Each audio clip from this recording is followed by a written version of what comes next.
So say Scotland did vote for independence. What would the country look like then? Law.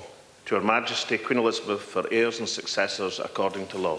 Will history view today, May the 11th, 2011, as the first real step along the way to Scotland's independence? It certainly changed the political landscape. 69 SNP members of Parliament, members of a majority government no less.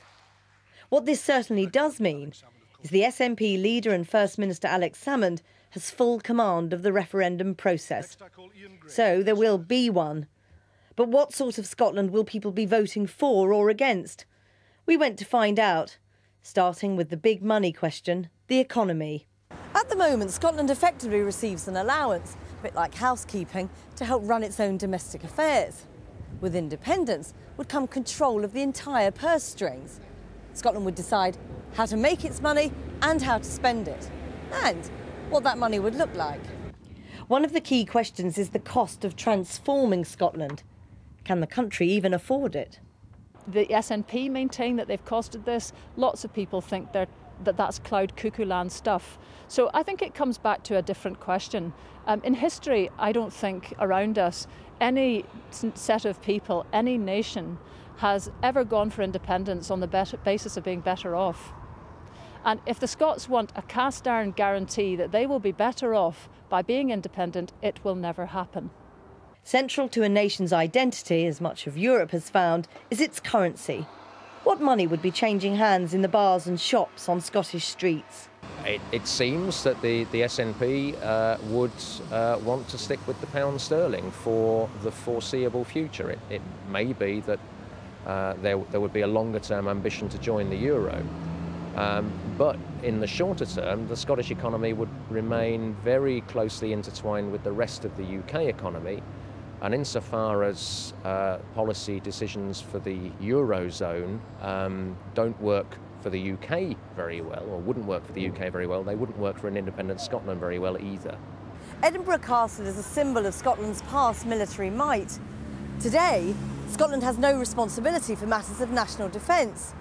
No say as to whether it wants to participate in conflicts like Iraq. A newly independent Scotland would have its own army, the right to defend its own borders. But how would that work? And what role would Scotland play on the world stage? Britain famously punches above its weight. Would an independent Scotland follow suit? This is the ludicrous thing. You'd have to have a Scottish army to defend the borders and send to the United Nations the way Ireland does. You'd have an Air Force and a Navy and a Coast Guard.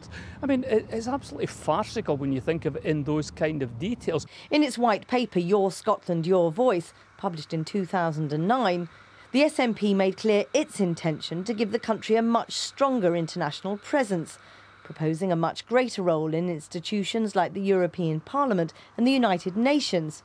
Its critics are sceptical. Scotland would develop an international personality greater than it has at the moment. There would be the opportunity, of course, to open embassies abroad. One question would be about the Security Council seat. The United Kingdom presumably would retain that. How would Scotland negotiate itself into the European Union? Suddenly Scotland would have a seat at important deliberations on future constitutional treaties within the European Union. So at those kind of levels, Scotland would certainly take its place as a small nation within Europe. Quite clearly, institutions will change. The British will be taken out of the British Broadcasting Corporation in Scotland. And what, not to put it too bluntly, to do with the Queen? Could a new, out-on-its-own Scotland really keep the Queen as head of state? The SNP have clearly indicated that the Queen would continue to be head of state, but that's only because they're afraid of the option. The logic surely would dictate that a new country in a modern world would not have a hereditary monarchy, and therefore Scotland would become a republic. So who would be the head of your republic in 20 years' time? Well, I guess the head of our wonderful Scottish Republic would be Alex Salmond, because he would retire from politics, and these guys, when they retire, always need a nice retirement niche. And how does that thought appeal to you? About as much as Scottish independence.